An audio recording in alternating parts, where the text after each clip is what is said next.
and welcome to Inside Inspired Women. On the show, we're going to discuss the journey to inner peace and inspiration. And our goal is to encourage, uplift, and inspire women everywhere. I'm your host, Dr. Tabatha Russell. Hello there. Welcome to Inside Inspired Women, where we discuss the journey to inner peace and inspiration. I'm your host, Dr. Tabatha Russell. And on today, let me tell you, I have a super amazing guest. I have with me Dr. Veronica Ingram-Williams. She is married to Mr. Joseph Williams. They have 5 children altogether and 5 grandchildren. They are the owners of Mary H. Finch Total Care in Broadway, North Carolina. Miss Veronica, or Dr. Veronica, is the owner of Miracle Journey Coaching, which was established in 2023. Dr. Veronica is the author of Homeless to Here and I Didn't Ask for It, but I Embraced It, which both books can be purchased on Amazon. Dr. Veronica has a doctorate in Christian counseling. She also offers life recovery services, and she is also a coach that helps women with hair loss, also known as alopecia. She is the CEO of Women Building, Not Bashing, which has been established since June of 2021. So thank you so much, Dr. Williams, for joining me on today. How are you? I'm doing well, and I definitely thank you for this invite.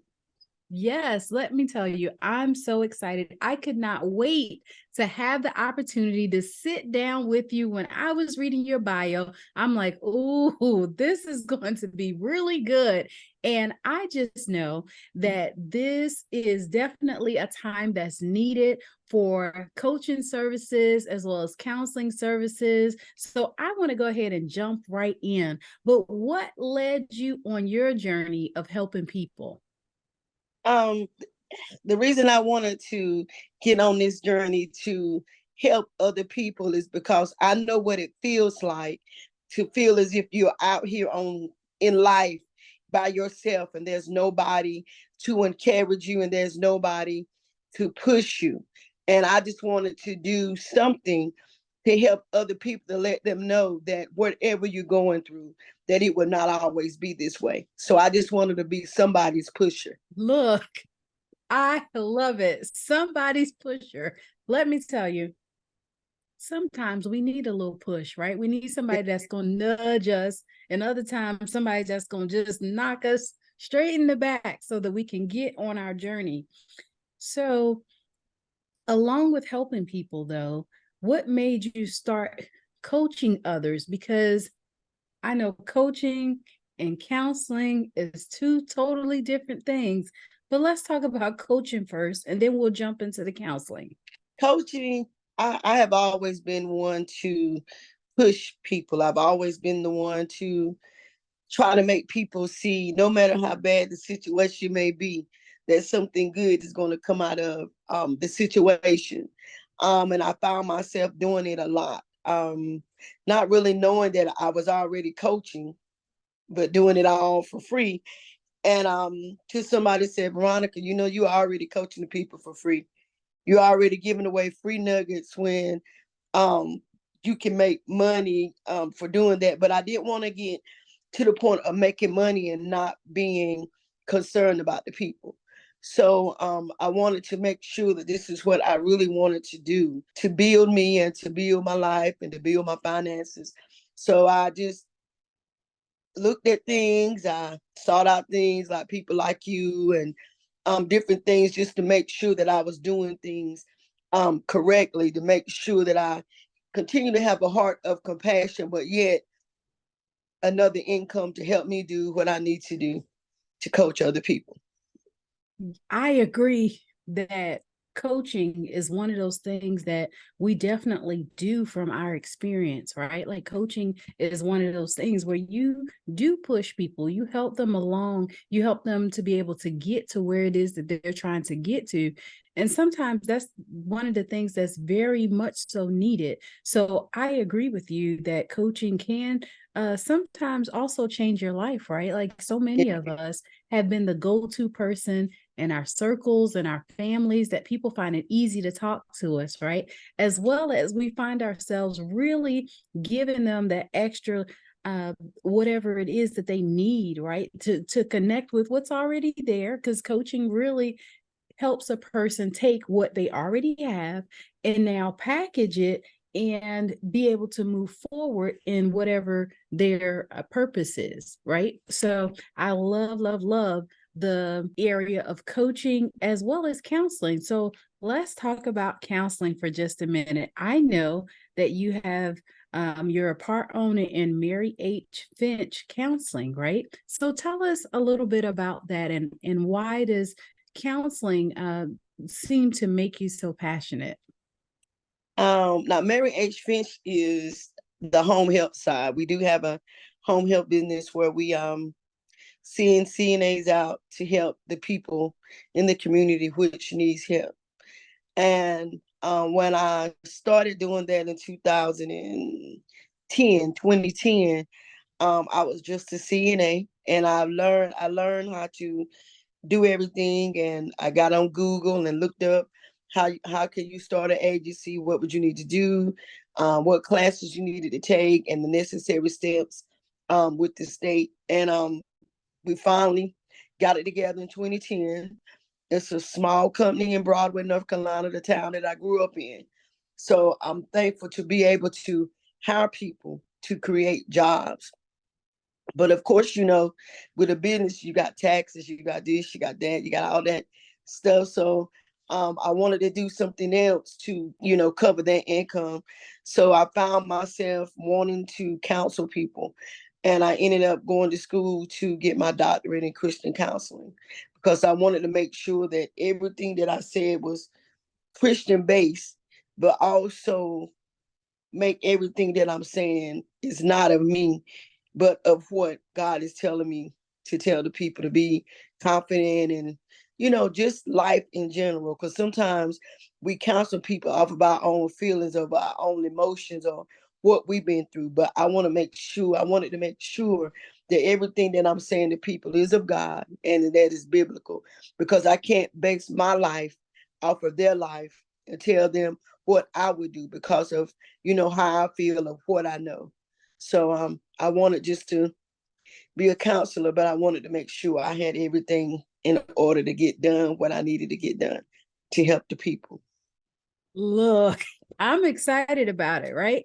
I believe that education is one of those things that we should hold close to our chest, right? Like we should desire to want to go to that next level. And what better way to do that in a field that we're first of all passionate about, and then secondly that we can help people, right? Like I do believe in the scripture where it says Matthew 6:33, but seek ye first the kingdom of God and all his righteousness, and all these other things will be added unto you, right? Like who are we to not include the Lord, right? To not put him first in our lives and in everything that we do. So I applaud you for going back and getting your doctorate degree in Christian counseling, because I do believe that it is going to help a lot of people. So tell me a little bit about how you've been able to package counseling and coaching and put it together with being able to help people. So tell me about your platform. On my platform, I deal with a lot of women on a daily basis, but I also have to let them know that you have to have balance. My thing that I definitely tell a lot of women that I talk to, make sure that home is first. Make sure that you are doing what you are supposed to be doing before we get up here on these platforms, or before we get on social media to try to encourage everybody else. Your first priority is your home. So sometimes you find women that don't like being submissive because they look at it as control. And I said, a lot of women, I told somebody the other day, a lot of women say, well, I'm not going to settle. And one day I was driving to work. I was like, God, why do people say they're not going to settle? And he literally told me, he said, people will use settling as a cop out, not settling as a cop out, because they don't want to learn how to be submissive and they don't want to drop their independence. So to keep them from not settling or to keep them from learning how to be submissive, they'll just say, I'm not going to settle. So sometimes we have to know the difference between submissive, being independent, and settling and trusting God to do what he needs us to do. So I find myself a lot of times having to let women know being submissive is not that you're being controlled. It's not control, because when we was coming up, grandma and them really taught us how to be women, but they still had their independence. My grandma still worked. She still did what she had to do. My granddaddy didn't take away her independence. But, we got this mindset, he ain't going to tell me what to do. But it's just respect in all. And I often tell women, if you don't know how to respect the man, and if you don't know how to be a wife or ask God to teach you how to be a wife, you're going to always look at, if he asks you to cook, as him telling you what to do. So we have got to learn the difference. And so I get a lot of that, because when I married my husband now, I was bitter, I was broken. So I had a lot of stuff going on with me. And I just asked God, well, God, if this is the man for me, I need you to teach me how to be the wife that you would have me to be. I need you to teach me how to be the mother and the stepmother that you would need me to be, because now I'm going into a place that I messed up before, because I was married before. And I was saved in the church, love God with all my heart, but I didn't know how to balance. I didn't balance. So I was in the church every time the door was open and things happen. And so I was afraid to love again. I was afraid to open up my heart again, because I didn't know how to be a wife, because divorce runs in my family. Mm-hmm. And I was like, I thought I was going to be the one to break that cycle where we won't have to continue to see divorce happen in our family. Mm-hmm. So I was really afraid to get married again, because I felt as if I failed the first time. And so when all of this stuff started coming about the second time, I really asked God to help me be a wife, teach me how to balance, show me what to do, teach me how to cook, show me how to clean, and just do me, and show me what I need to do. So a lot of times I try to tell women, you got to have balance. If your friends don't understand that you can't go all of the time, you're in the wrong circle. If your friends can't understand that you can't go shopping every time they call, you're in the wrong circle, because my husband now, he manages money good. And I like to cook. So when I met him, I was living from paycheck to paycheck to paycheck, struggling, losing cars getting repossessed. And he said, you have got to learn how to manage. You don't have to live from check to check to check. You've got to learn how to budget. You've got to learn to know that your needs shouldn't cover your wants. Right. He said, there's a difference between your wants and your needs. And I got so upset. I was like, you don't? He was like, okay. Okay. He said, either you gonna listen or you gonna be by yourself.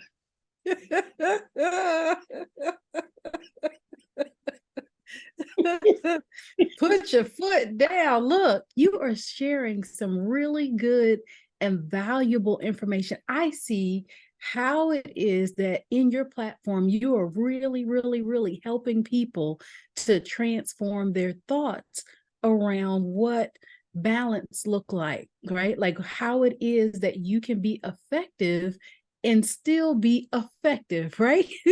I hear it all the time that how is it that you're able to do all these things? Partnership, right? Like having great balance, as well as having somebody by my side that can help me to navigate all of this, right? And be able to still be great in all of it, right? So when you got somebody that can, help you to understand how it is that you can be better, how it is that you Yeah. can, work together to make things happen.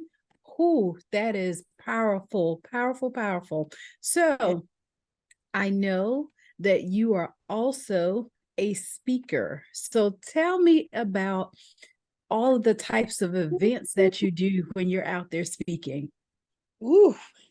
I don't know where to start. I remember when I first started to preach, and coming up in school, they would say, well, she has this dyslexia. She would never be college material. She would never be able to do this. She would never.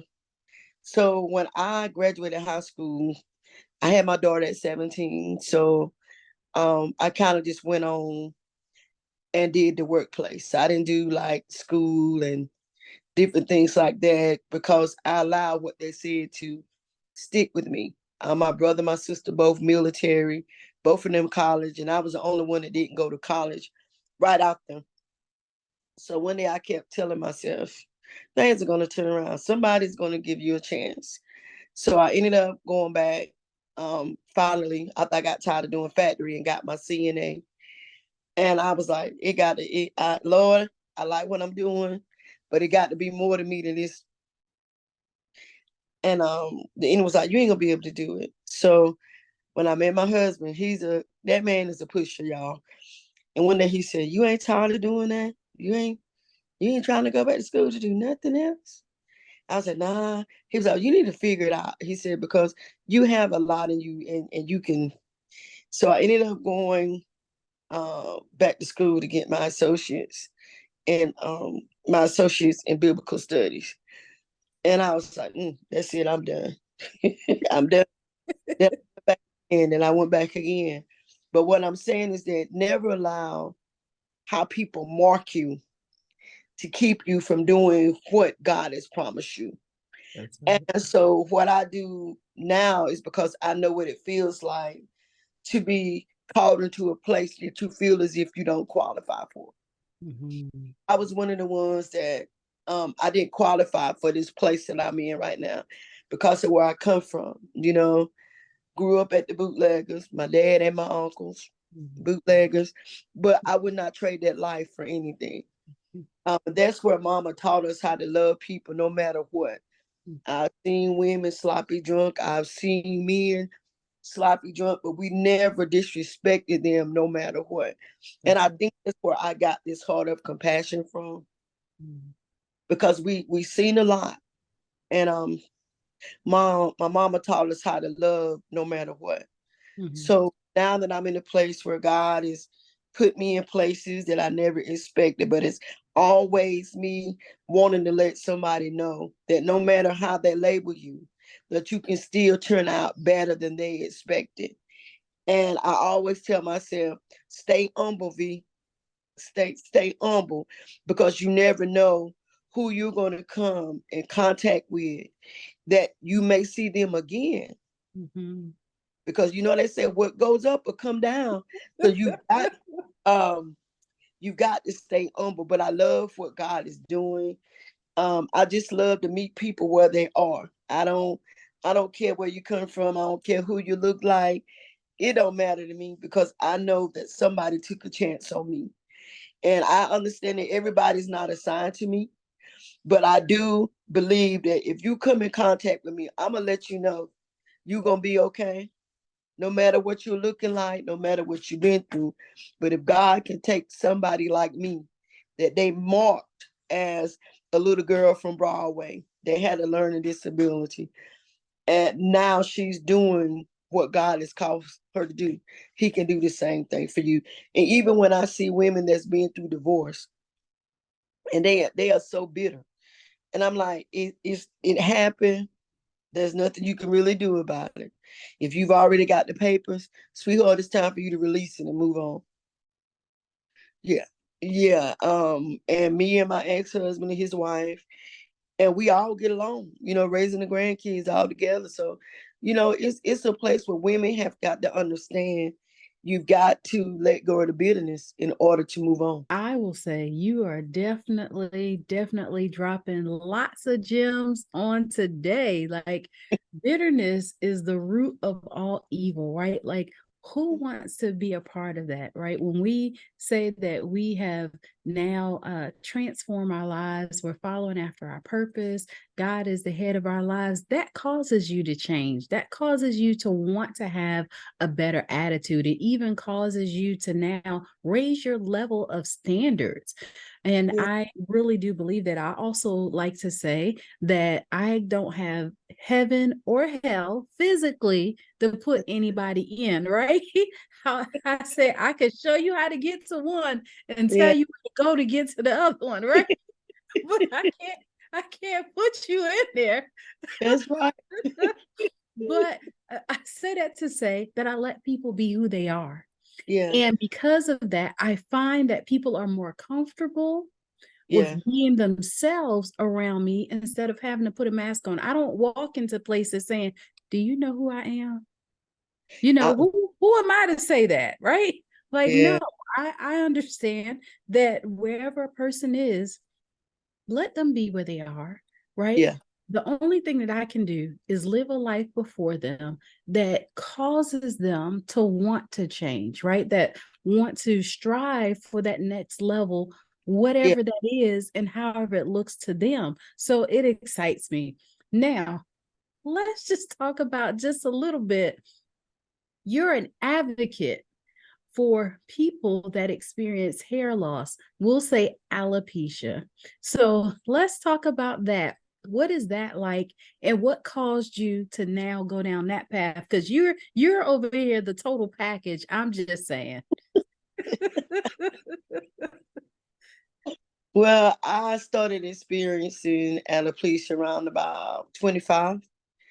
Um, I just thought it was maybe just something, because it my grandmother had it, and back in their days it was calling just thinning of the hair. They never diagnosed it with alopecia, but as we got older, different studies and alopecia retina, you got the tension alopecia, you got all different types of scarring alopecia. And at first, when I started having, they gave me pills to take. um I ended up, and that didn't work. And then I ended up having to get like the needles were about like this, and I would have to go once a month and get like shots in my head, and it gave me migraines. So I kind of stopped that. I was like, no, this ain't working. And I just finally came to the point of, okay, you're gonna have to accept this fact, that this is happening, but you can't allow it to rule your life. But of course, you're used to having hair, and you find yourself, I got depressed, um, low self-esteem, feeling like, I wasn't the person that I thought I used to be because I was losing my hair. And so then I started getting the weaves and all of that stuff to cover it up. And but the weave and the glue and all of that was really damaging my follicles more than it was helping. But that was my place of cover up.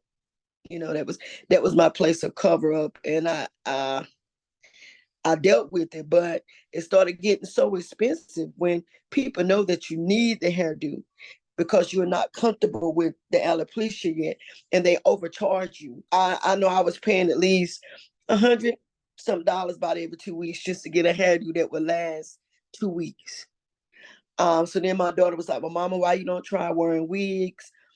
And I didn't know it was a thing that you can wear wigs with air pockets in them. So my daughter started looking up. So like if you see me wearing the wigs like this, they have the air pockets in it because it got to the point where I couldn't do the glue and all of that stuff because I started getting migraines.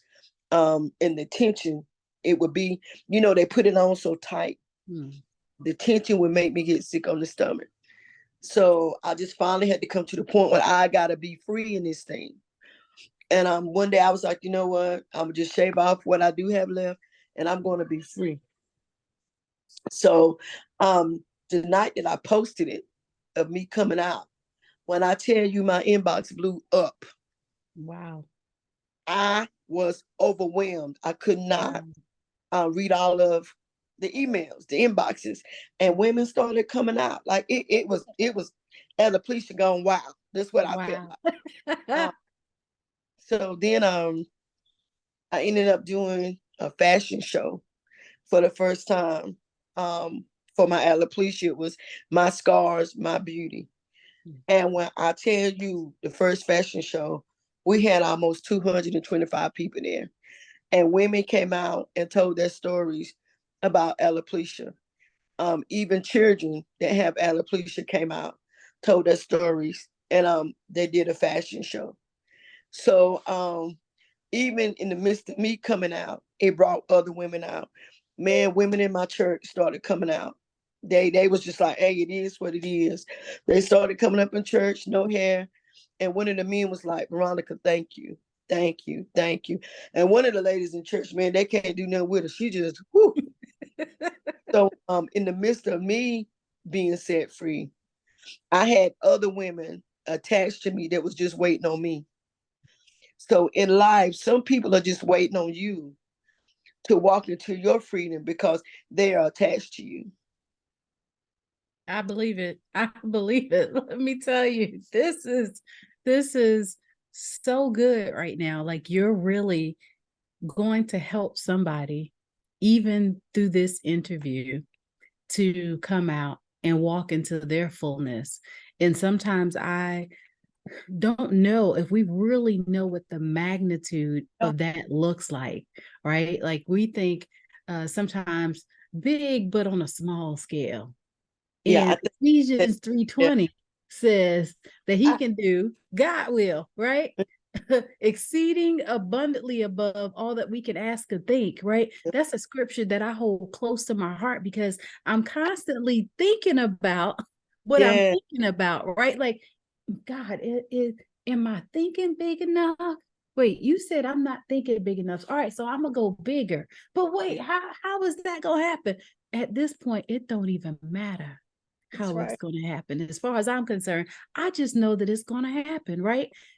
For me, I believe that I got to make sure that I put one step in front of the other, right? I got to link my faith up with my actions because faith without works is dead, right? So Exactly. I love that you were a forerunner for others. So we talked a little bit earlier. I mentioned in your bio about women building, not Ah, bashing. and, Every time and I get up in the morning, if I don't see nothing else, I will oh, see that you are live in the mm. group 6:30 in the morning. I'm like, let's go, let's go. So tell me about that. Tell me what's going on over uh, there. women building, not bashing. Yeah, the way God done that, I'm like, ooh. I went through a point in my life where I just couldn't. Me and women just couldn't. It just couldn't. And it was more like I'm the type of person where I'll be truthful with you 100%. So it was more of, if I said it, it was an issue, but if somebody else said it, it was okay. And I found myself in a place of trying to figure out, God, why all these women rejecting me, and why all these women finding issues with me, but I'm saying the same thing. He said, if you just finish out this process, I'm gonna show you why I'm doing this. And one night, about 2 o'clock in the morning, he woke me up. He said, the reason that I allowed you to go through this process, because so many women have bashed you, but even in the midst of bashing, they are building you. I said, oh. I said, women building. I said, so what am I supposed to do with this? He said, I need you to form a group on Facebook, make it private. I said, well, who gonna be in the group? He said, this is the way that Dr. T, I didn't know how to do no Facebook Live. I didn't know how to add people. I didn't know how to do none of that stuff. He said, you just need to follow my lead. So when I first did a live, I just stay on it about 2 minutes because my conscience was like, I wonder what they're saying. I wonder how I'm looking. I wonder if I said the right words or did I say the wrong word? So my conscience started. So I would get on and get off. I was like, I ain't doing this. God said, oh, yes, you are. So I said, well, what do I do? He said, you need to invite. I said, well, God, people charge. People go. He said, no, you invite the women. You make your platform a platform for those nobody wants to deal with, or nobody is given a chance to. And that's how it started. So a lot of women that you see, they are ministers in the gospel, doing different things in the kingdom, but a lot of people really don't, and there are voices that are needed in the kingdom. The group has really grown. I'm kind of overwhelmed a little bit. Because it's growing to a place where I know I got to step up my game. I know I got to make some changes just to get it out there more. But testimonies have definitely been, since they've been in the group, they made connections, and God has really came in on the Tuesday nights, and a lot of the speakers, listen, they don't charge me anything, but if people want to sow, I'm like, well, send it to them, because it ain't about, money to me. I just want to see women healed, set free, delivered, marriages saved, marriages healed. I love it. That's what I want, because everything doesn't have to result in a divorce, because some people run from the marriage because they really don't want to change. Because when my husband started talking with me about money and how I need to learn how to do this. But see, when we was coming up, we lived from check to check. We watched my mama provide, but it wasn't a thing of us being really taught how to save, right, or to go purchase land, so you won't have to keep doing all of this extra stuff. And we didn't know. One day he said, well, Ronnie, you ain't got no emergency fund. What is that? So I didn't know, those were different things that I needed to do, but I just learned it as a grown woman. We got married 2015, started dating 2009. So I'm just now learning all of this stuff. And even with credit, I worked on that, got all of my stuff. Because I remember time, honey, I was getting cars repoed. And when I started getting things in line, giving God his first, learning that I had to budget myself, that I couldn't go here sometimes, or I couldn't shop here sometimes, because I wanted to break that generational curse for my seed. right. I wanted to show them that you can have good credit, you can get what you want, but you don't have to go out there and do what everybody else is doing. So at the age of 50, I've gotten 2 cars paid off, 3 cars paid off, with the help of my husband showing me how to budget. So what I did, I gave him all my cards. I said, well, put me on the budget, and I'll make this work for me, for the week I go to work. Right. And then I cook. That's why I cook a lot, because when I put myself on the budget, I just started cooking, saving money, saving money. And so that's what I do, just because I want to keep myself in a routine. I think that is excellent. Like, you are really, really, really putting it all out there on Yeah, today. I will say that it doesn't matter how old we are, right? yeah, Like, we can still recreate ourselves, right? yeah. I believe that we should live from a place that we are always powerful on purpose. Yes.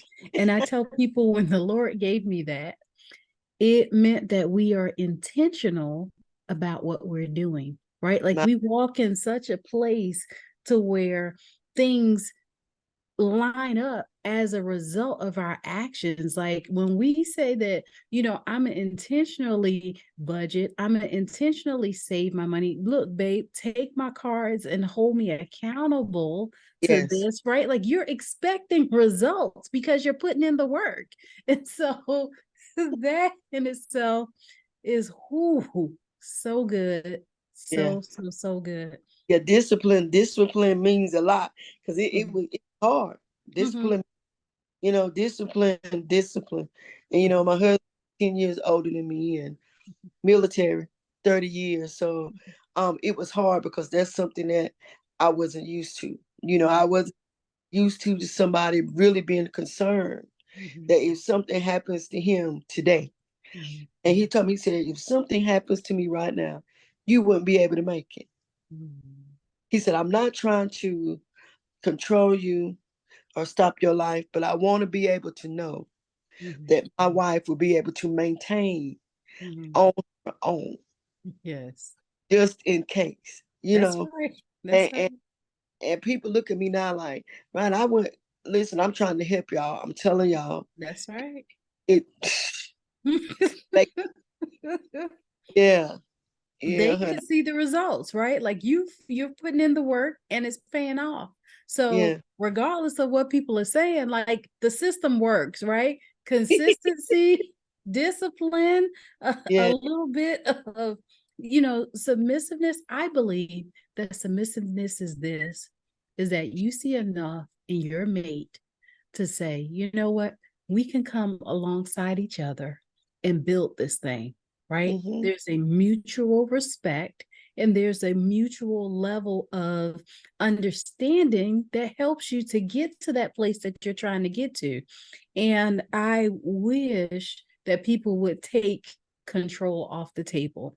I wish people would take where they feel like that they're settling and that kind of stuff. Like, no, when you say that I'm going to become submissive, we are sometimes submissive whether we want to be or not, because let's look at the corporate structure, right? You go and you punch that time clock or you show up at work, you're submitting to whatever that authority is that's over you, that's going to mm-hmm, provide you with a paycheck. So don't exactly, talk about you're not submissive, right?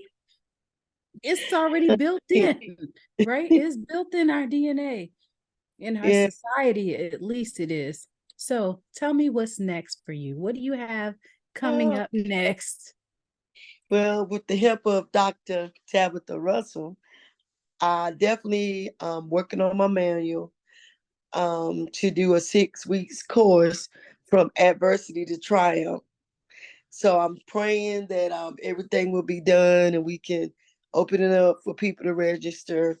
Um, and hopefully I will be able to start it like the last ending of September. I'm excited. Thank you, Doc, for that guidance. And I was like, ooh, she pushed me out there like, go. We ain't waiting. What you going? I need. So thank you, thank you, thank you. And I have a new book coming out, Sister, Let Me Build You. So that's part of my women building, not bashing it. So it's a book/journal. I have a hard copy and a soft copy. So hopefully I'll be releasing that soon so people can order. And of course, my alopecia, I didn't ask for it, but I embraced it.